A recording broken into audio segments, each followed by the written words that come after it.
All right, everybody. Well, hey, we are getting rocking and rolling. Hope you all are doing well this Wednesday evening as we're going live with the Podcasters live stream. I want to thank you all for joining us, whether you're watching this live on the Zoom, you're tuning in to the Facebook group, or you're watching it as a replay on YouTube. We're excited to have you watching here. And we do these every Wednesday night, roughly at 7 o'clock Central Standard Time. For the most part, every Wednesday night, as best as we can. Didn't do one last Wednesday night because I was at New Media Summit in San Diego with our special guests and about 200 other good friends of ours. Really rocking and rolling. But before I dive into that, I want to give a big shout out to our sponsor, Podcast Business Journal. Great resource for news, up-to-date events, and just what's going on with pod tips and best practices. Check it out, podcastbusinessjournal.com. It's free. I want to thank some of you guys that have come on there. I got to give Ed a big shout out for putting that together on a weekly basis and then also helping to promote these Wednesday night webinars as well. Big shout out. We do have a couple days right before our big mass media mastermind taking place in Orlando this coming Monday, which is International Podcast Day, and Tuesday. It's a small, intimate event. We'll probably around 20, 25 people there, but really focused on 2 days of true roundtable mastermind, sharing our best practices. It's not for a beginner for the most part, for people who have been doing it for a while. So really excited. We started Mass Media Mastermind as a way, because there's a lot of events going out there that are great for the newbies, the people get started, and that's great. But when you've been podcasting for a couple of years, I found that other seasoned podcasters are looking for other peers and what's working, what's not working, what's some tools that you're using. So that's the whole idea of the Mass Media Mastermind taking place. We thought we'd have about 50. It's actually about half that. A lot of people that cancel and reschedule. It's 2 days of best practice in Orlando at the Coronado Springs Resort. We're really excited about this. Got a great lineup of those that are coming. Plus, we're providing breakfast, lunch, and dinner most of the days. It's Monday, Tuesday. It's just a flat $250 per person to cover our costs. There is a room block. If you do need a room, we've got an amazing room block there at Coronado, which I think it's $169 a night, when the rest of the resorts is like at $300 plus a night. So we're excited about that. But if you want to register, go to massmediamastermind.com. We'll actually end up turning off that come Friday so that we have time to finalize everything with the printing and focus on. But we got an amazing lineup. You can check out the itinerary at massmediamastermind.com.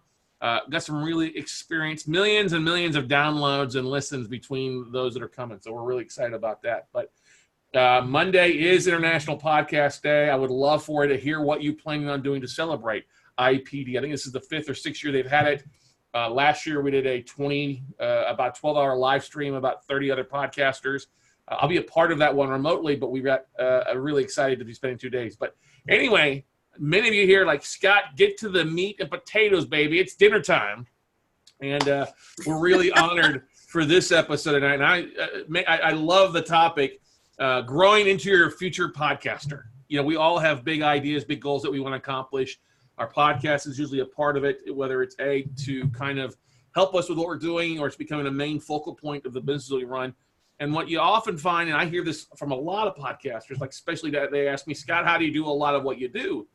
And I'm like, well, I have systems in place, or I have people that help out with a lot of that. And tonight's, I could not think of a better guest to talk about that than our special guest here. I'll get just a second here. But we were at New Media Summit in San Diego this past Monday through Wednesday, Thursday. And I met Lorianne, actually here in Austin, I believe, at the one a year ago. Is that about right, Lorianne? Are you there? Yep. Okay. The Tampa one. Yeah. It was the Tampa one. I couldn't remember the Tampa one or the Austin one. But anyway, our special guest has 20 years of experience helping other entrepreneurs like you and me out there really accomplish some big things. She's an author, speaker. She's provides a ton of virtual office support for today's digital nomads out there, along with social media management and also event support and helping you get booked and doing other things out there. But I want you guys to give a big, warm welcome. Pull out a pen and paper and get ready to take some notes for the one, the only, from Sherman Oaks, California, Lorianne Vaughan-Speaks there for you. Thanks, Scott. Oh, listen to that. Listen to that. So I'm actually having some connectivity problems. So if I start to freeze on you, I'm going to turn off my video portion And you can keep that picture up. It looks so much better than the reality. So we'll go with that one. Well, we'll do this, and if we do run an issue, yeah, we'll have you turn And it looks like I'm having my problems. So one of the things, so Lorianne, why don't we talk about kind of how you dove into it and how you got started doing what you're doing?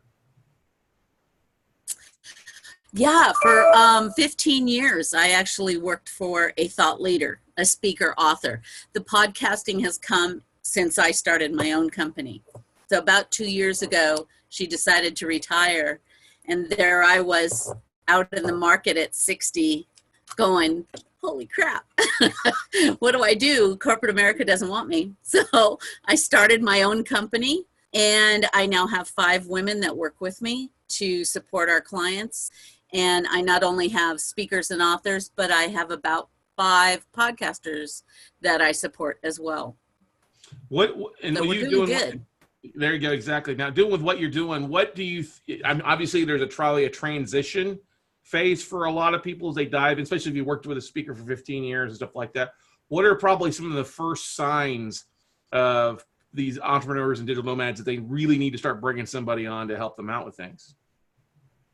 Yeah, if you're spending 40% of your time doing the administrative minutia, you need to get someone in there, because you're not using your time to make the money to bring in or to be on those stages to put your message out if you're spending all your time with administrative functions and things along that line.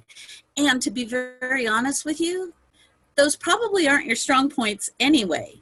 So what takes you 3 hours to figure out, a good VA can do in a half hour, and then you've got those 3 hours now that you can do what you do best with. And it just makes so much sense. Mm-hmm. So yeah, as you grow, you know when you're running out of time. You know when you're sitting there going, oh, my God, I haven't seen my kids in 3 days. It's time. It's time. It makes sense. One of the big things that I've always said, one of the most important hire that any entrepreneur can have can be the first hire of an assistant, whether it's local or virtual.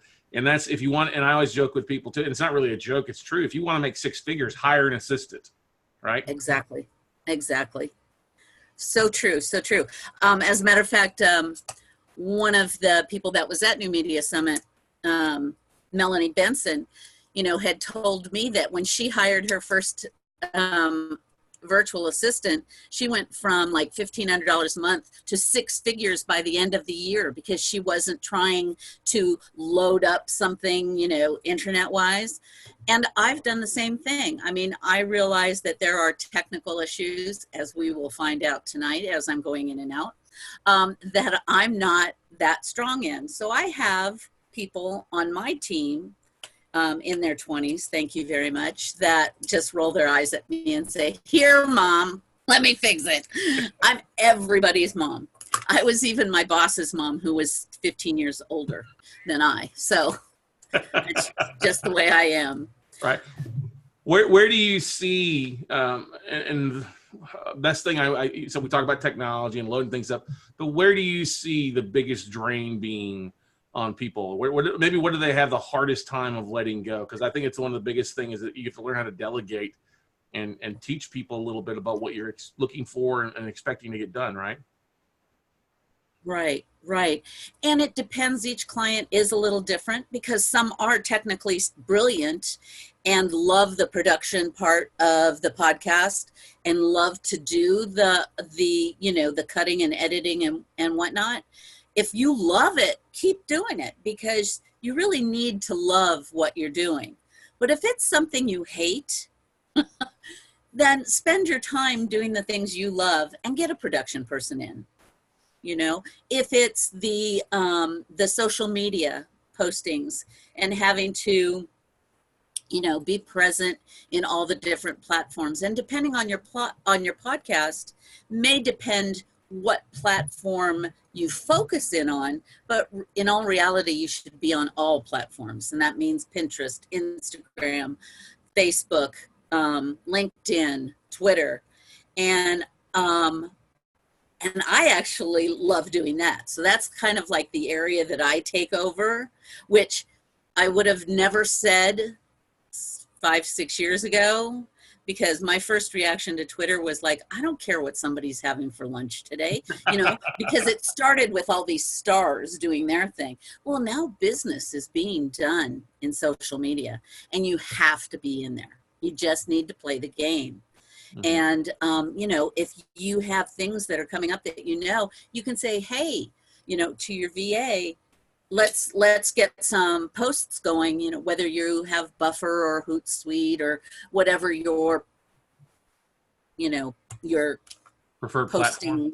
Yeah, whatever your posting app is. Let's get it done in a consistent manner. And sometimes that's easier said than done for a one-man or one-woman show. Mm-hmm. So it really helps to be able to have someone.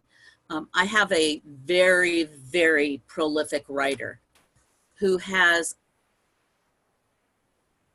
a minimum of 4 to 5 new articles each month in major magazines. So she does not have the time to be tweeting about all this. So I take all the tweets out of the document, pulling the IP out and driving them to those articles. And so she does the work, really. I'm just pulling it out, but it's time consuming. Mm-hmm. So you really need to take that into consideration. Where is your time being spent? And is it the smartest use of your time? She lands the big tuna and you slice it up into sushi. I do. I do. Maybe I'm hungry, but I just thought of that. But that is true. I love it. You put out a piece of content, whether it's an article or a video, YouTube, and then having to go back and try to dissect and figure out what are those things. That is always the time consuming. And I talk with so many podcasters out there, they're like, oh, editing is the most time consuming part of my day. And I'm like, I have zero editing. And they're like, what do you mean? I'm like, I put it with a company or I have somebody else do it for me, because it's not the most productive thing at any given point. If you want to get ahead in your journey as an entrepreneur, you've got to be doing the most productive things at any given moment, right? Question I want to ask you, Lorianne, is there a process that you put prospective clients through? Is there like an onboarding? Is there like a question and answer sheet or a survey that you make your clients fill out so you can kind of see, hey, not so much that. Yes, there is a there is a consultation that takes place where I just take copious notes. It's not something that I have digitalized or anything along that, because as I say, each client is different. Mm-hmm. I actually have one client who's 75 years old, who is brilliant, but doesn't like technology at all. Okay. She won't work off of a calendar. So we have to transpose every calendar, every travel thing, all the different contact numbers into a Word doc that is updated on a daily basis for her. I mean, assuming any change has been made. Mm-hmm. So it really does depend on the client and what they need. But we go through a very detailed conversation to get a sense of where their pain points are and how we can help. Do you often find yourself when you're working with a new client say, hey, give me more off their schedule? Yes. And give me more information so that I can find the right things for you, because so many want more speaking gigs and things along that line. And so I sit down with them and we've all know that right now, determining who your ideal client is or your avatar. I'm old as dirt, so I call it an ideal client. So, I mean, you need to really drill down, especially if you want me to find the right conferences and associations and places for you to try to get in to speak at. I am not a booking agent or a speaker bureau. I don't guarantee paid results, but what is really great about my service is that I help, especially those that may not have the budget to pay me $3,000 to find them one gig, which can happen. And that's what speaker bureaus charge. 30% of your take, and they're not interested in you if you don't at least bring in $20,000 per speech. Mm-hmm. So you got me instead. but seriously, it's more of, let's find the right places for you where your ideal clients are so you can sell to the room. Therefore, you may not have gotten paid to do your speech, but if you walk away with 2 clients, boom, so worthwhile. Amen to that. So are you talking like reaching out to getting people booked on podcasts or meetup groups or investment clubs or all the above kind of aspect of things? All the above. You tell me the different things that you're willing to do. I happen to think, and guys, I'm not just blowing smoke here, I happen to think podcasting is probably the most time efficient and just such a neat way to get your message out there, when you could say, okay, I'm devoting Tuesdays and Thursdays, and you can do 6, 7 podcasts in 1 week to get your message out.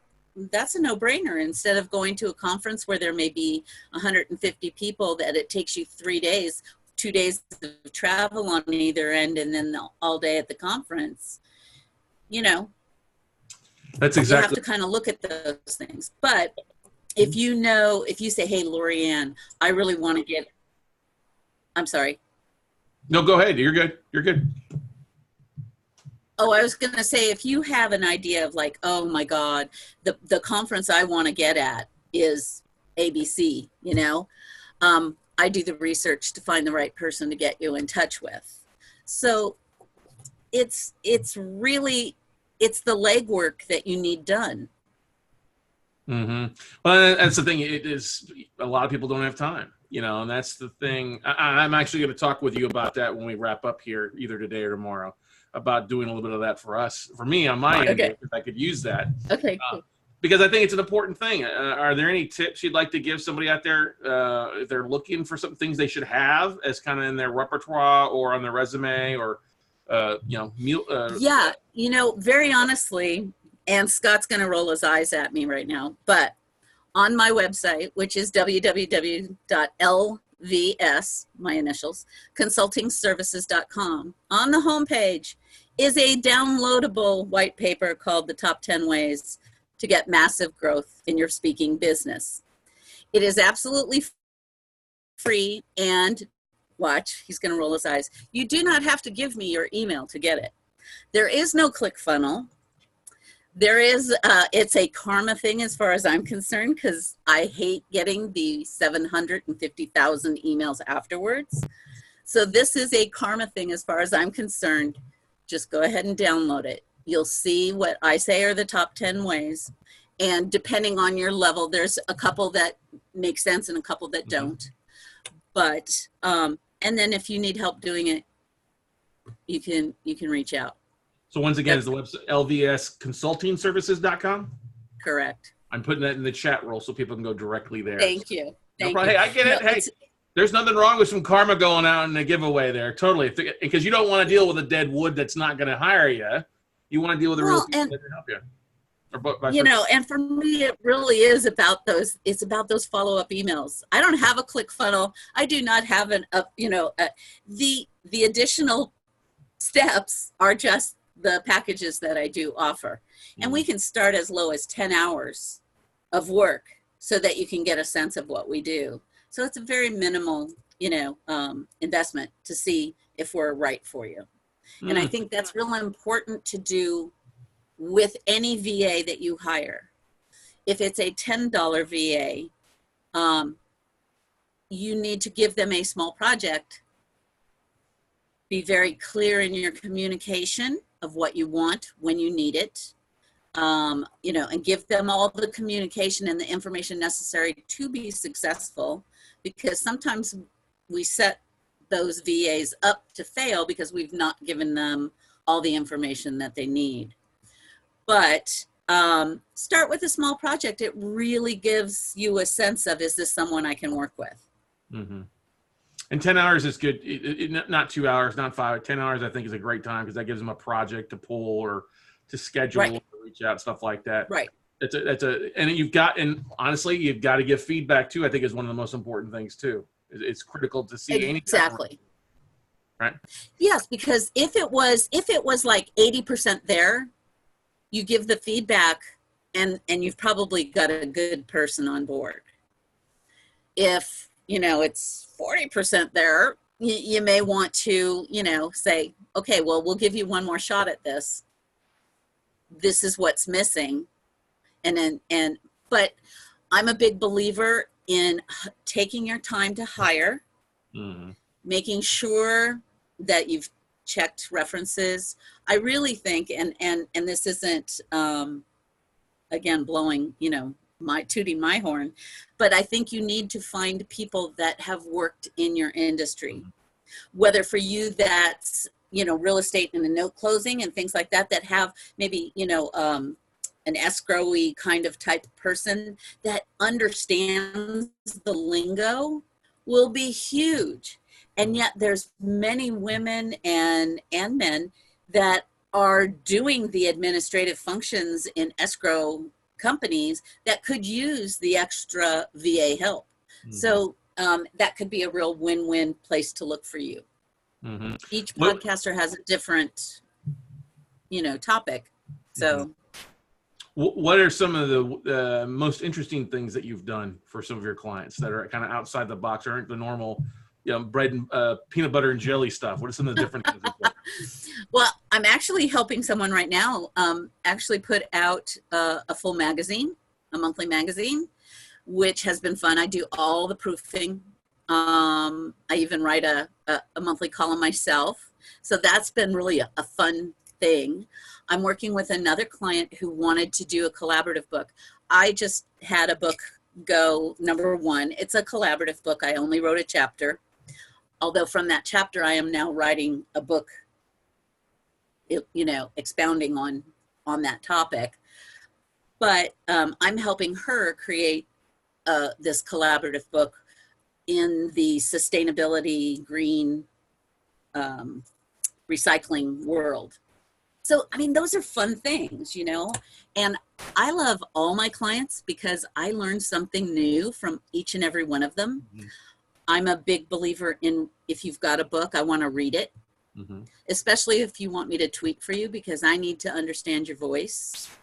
So I read every book that my clients put out, and it also helps me learn so that I can tweet or whatever as them if necessary.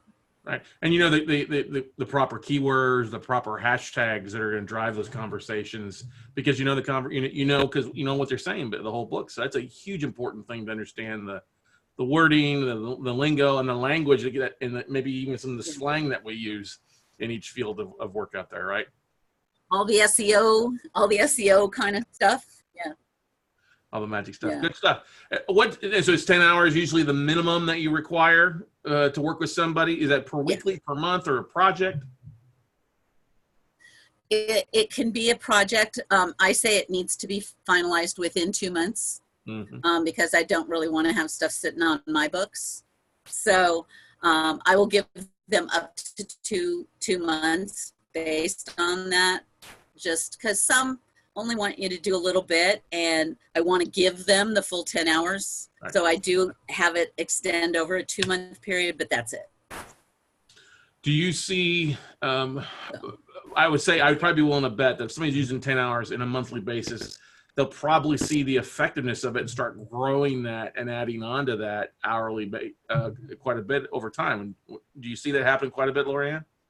Yeah, I have clients that are just, continual clients. I actually have had my first client has been with me since day 1. I was laid off on December 8th. We went to lunch on December 11th, and she has been my client ever since. And that was almost 2 years ago now. And so like I say, each client's different, which makes it much more interesting to get out of bed too. It's not the same thing over and over. So where was I going to go with this? I don't know. I just had a brain fart. Sorry. We were talking about growing time in your first client who's been with you since the 3 days after you got laid off. Yeah. And so, but like I say, each thing is different. So on a given day, I can be tweeting. Like today, I had we worked on the magazine. I did a webinar. I talked to CUTV. That's a pay to play, by the way. It's so, and then I did all our new media, is more of the new media follow-up. I followed up with all the non-icons today. Icons came first. So is what it is. I was thrilled to hear from you on that too. Oh yeah, definitely. I appreciate it. Yeah, definitely. Well, that's why I think a lot of people get so. Well, first, most entrepreneurs are control freaks. Mm-hmm. I'm the president for the most part. Most have a really hard time delegating or letting things go because they're afraid of the fact, they're not going to do as well as I am going to do. Especially when they're hiring an assistant. That's why I always say it comes with coaching and being very specific in what you want. Because I think I've had friends that, I've hired a VA. It was horrible. I'm like, why was it horrible? Well, they didn't do a good job. Well, how much time did you spend on the front end sharing exactly what you're looking for, even kind of doing a mini training so that they're doing it? Well, I didn't do any of that. They should know it. I'm like, people don't have ESP. Oh. No, guys and gals, you need to really, if you err in one way or another, err in overfeeding them information. Mm-hmm. It just makes so much more sense because you don't want to have to start from scratch again. So the more information you give them, the more successful it will be for both of you. Mm-hmm. What are you seeing? I got a question here online. Somebody's asking, what are some of the things that you're doing for podcasters besides social media and helping them grow? Well, right now, like I say, I'm doing magazine for one. For most of the podcasters seem to want to get on stages to be able to tout that. We're also doing a quid pro quo outreach to other podcasters of similar veins. You be on my show, I'll be on yours, which is a great way to cross-pollinate your audiences and help you both. It's a win-win. And so I'm doing that for a couple of podcasters right now. It's just more outreach to do more podcasts so that they can, because then you've got an audience that's interested in listening to podcasts. So it's an area of finding your ideal clients in other podcasts that are, if you're branding, there are loads of branding and marketing kind of podcasts. If you're in the real estate, there are a few. You've got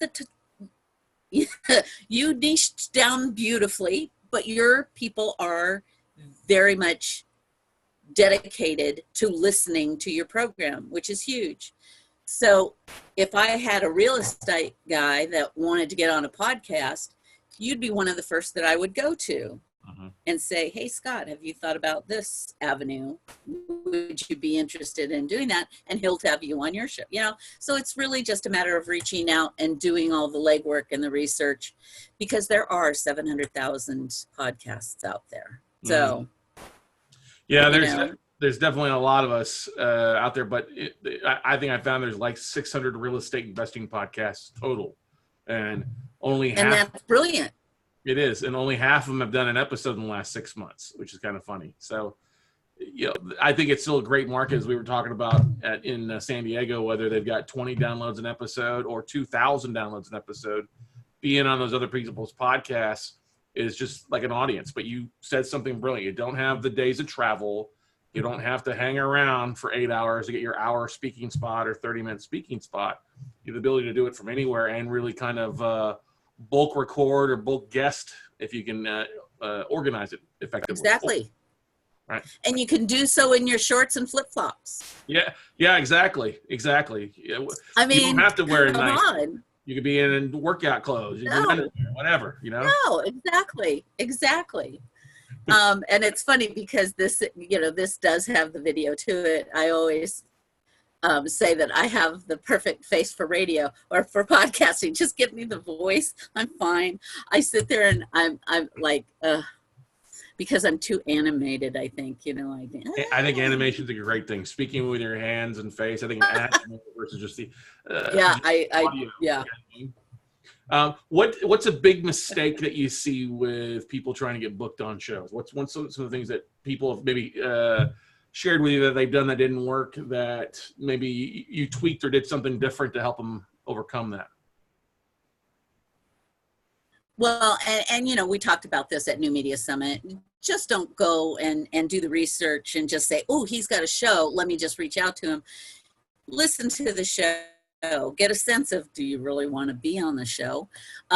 Second, rate, review, subscribe, because they see that. It's very true that you need to put in the work to make sure that they see, oh yeah, you did all that, and you made a comment, and this is the thing, is that when I work with podcasters, now I can go out and do all the research, but you need to go in and subscribe. I can't subscribe for you unless you've created an email for me at scottcarson.com or whatever. But I'm just saying, it really makes a big difference, and you tell me if I'm right, that you reach out as opposed to, a PR person or myself even, because I have done it for authors as well. And although I got some podcasts for them, I think I went back and analyzed what went right and what went wrong. And it really came down to the fact of, I can do all the research for you, but then you need to go in and subscribe, make a review, and then reach out. I'm happy to even do the template for you. So it's just a matter of cut and paste, boom. But it does need to come from your email. Mm-hmm. I couldn't agree more, because that's always been the things that, hey, just like I did the other day, hey, listen to an episode, love the show, make a point or two about the episode so they know that we was really listening. And it's always been a better thing. I've done a little bit of both what we did in the mass shot, because I'm a little bit of a niche aspect of things. I'm like, hey, have you ever had this? And that worked. But if you're kind of more of a broader topic, it's better to definitely say, hey, you've heard, you listened, you applied, or even doing an episode swap. Hey, would you I'd love to be on yours. Would you love to be on mine? Yeah, that's what I'm doing for the podcasters, a couple of them right now. And that has been working very well. I was also going to say that, wow, you would think that I'd already started drinking. It's only 5:35 my time, so 7:30. I didn't get that drink in first. So, but yeah, I just think you need to do that final outreach. But the time-consuming part is not the outreach. Because if you've got the template, you can do it all in an hour. If I've created the podcast you want to do, who's the host, what's the email, and here's the template, boom, go at it. Yeah, it's pretty easy once you put it in an effective thing of doing that, and a spreadsheet or something, so you can really not shotgun it, but be defined like a surgeon versus a shotgun, going through there and be able to pick and choose the ones that do fit, the ones that don't fit, and go from there. Right. And that's the thing too, is having somebody there, like a research assistant. So like you said, you're helping somebody with a book, or you're helping somebody with a magazine. That's, finding, making sure you're in the right podcast and avoiding the wrong podcasts are just as important too for you. Exactly. Because you don't want to waste your time either, or theirs. So, So yeah, and going back to the point of, it's one of the scariest things to bring in your first employee, and I totally understand that. But as you talked about the research assistants, there are things that I don't do anymore, like data entry. My eyes just kind of go, I can't do this anymore.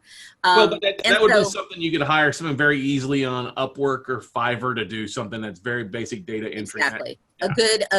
Yeah. Even a good teenager that needs the cash and is a good kid, I mean, they're great at that because their eyes aren't going buggy after the sixth card, you know. It's a brilliant thing. But I have people that I reach out. I've got young moms that just want to bring in a little extra cash, and they'll do that. Because when you come back, when you come back from this thing in Orlando and you've got 500 cards, who's going to do all that input? Not you, because you want to put together the message that you want to then blast out. Mm-hmm. You don't want to do that data entry. No, I would either use those things that you need.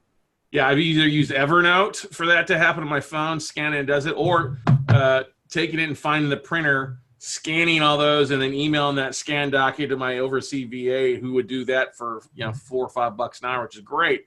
But I sure as heck don't want her calling people, right, or reaching out. And right, exactly. Exactly. Yeah, I'm a big believer though in keeping it in the States. It's just kind of my thing. I like to help out like the young moms that need the extra cash. And yeah, it may cost me twice as much, but $10 an hour for me is fine. Yeah, I'd rather keep it in house, so to speak.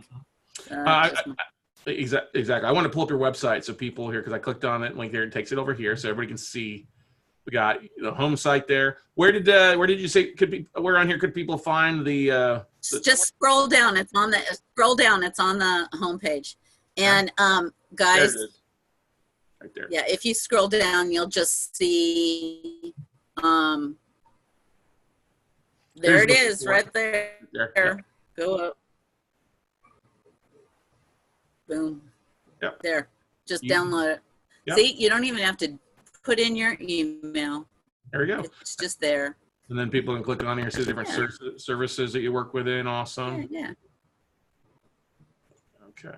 And then we can see here all the podcasts were right. I love that. And under the More tab is the online store that you can see the different on the online store you can see the different packages that are offered. Nice. So let's talk about this, because it's one of the things too. A lot of podcasters want to get started. So the full speaker package construction, I love that. What are some of the things that you're working on? A media one sheet or topics? And right, and a media one sheet like we had at New Media Summit is not professional enough, in my opinion, to make stage. So you take that information. I mean, I think it needs more white space. It needs more, oomph to it. Mm-hmm. But we create your media kit and a topics document that you need to come up with your top 3 topics that speeches that you give and what the learning objectives are. Because when you go and submit for different speaking engagements, these are things that they're going to be asking.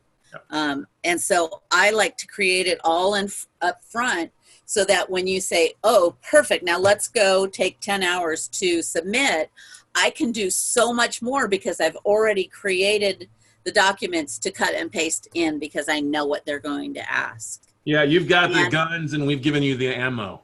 Right, exactly. And if you don't have a highlight reel, we will create one for you. Nice. And then you get the assuming you have video. Mm-hmm. Cool. And then the speaker outreach package, that's awesome. Sweet. A speaker bureau outreach. That'll give you, that guarantees you quite a bit of, and it's a lot more than 20. I always make sure it's probably more than 30 actually. Wow. So just hang on there. Hang on here. People need to see that here. Okay. Really look at that, everybody. Somebody is going to guarantee you 20 speaking leads, both paid and unpaid, based on your need and your topic there. I'm going to give you the information to 20 to 30 conferences based on the timing issues. We may have just missed the submission window. So, but the beauty is for that $500, you've got that document and you know that to go back in March of next year to submit for that show whether you're working with me or not. Mm-hmm. So these are things that can be evergreen to you on that level. It also,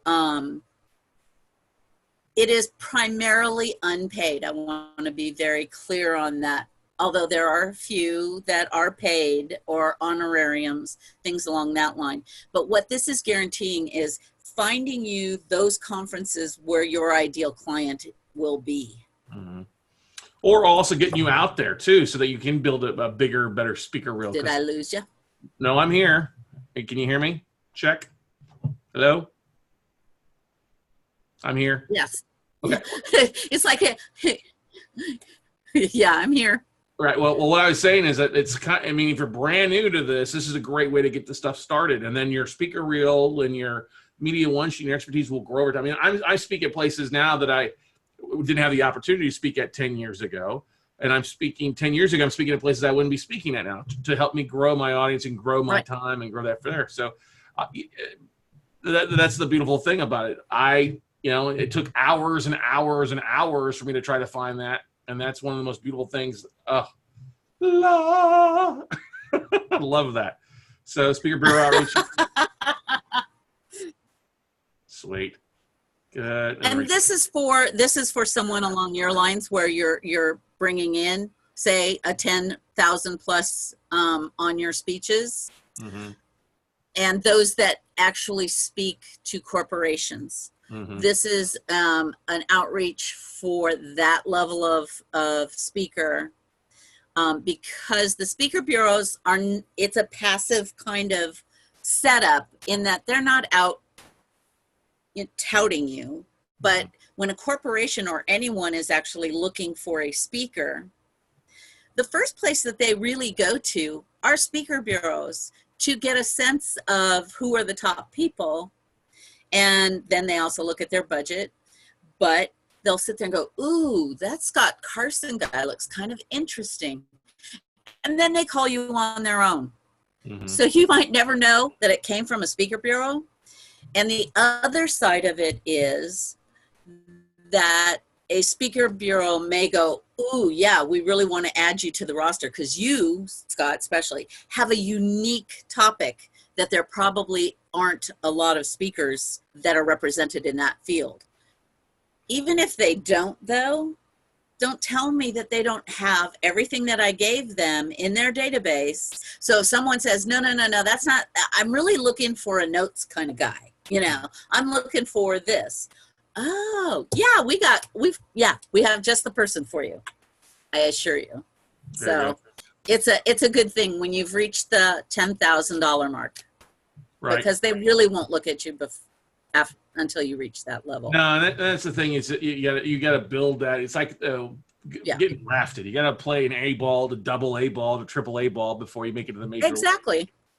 And you got to, unless you're Obama or, Bush, you're not gonna get into the speaker bureau right away.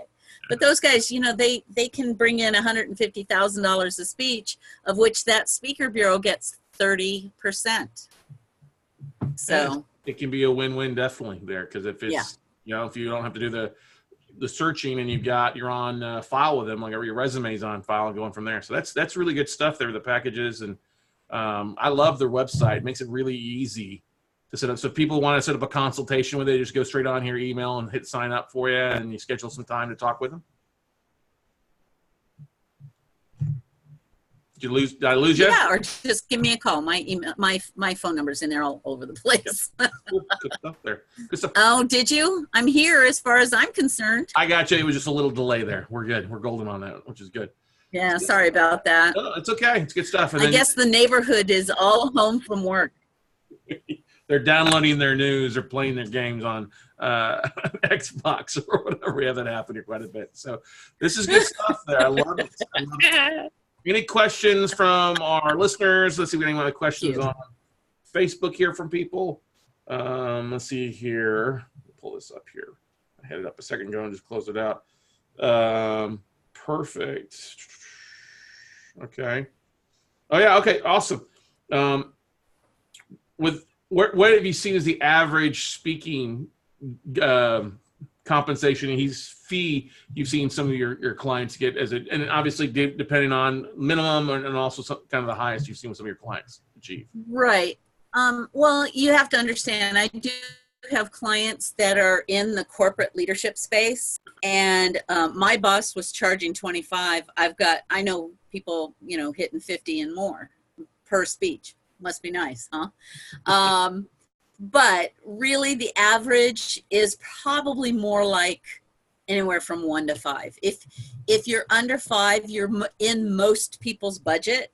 Mm-hmm. And so take away the speaker bureau aspect, because that's really primarily corporate America that uses the speaker bureau.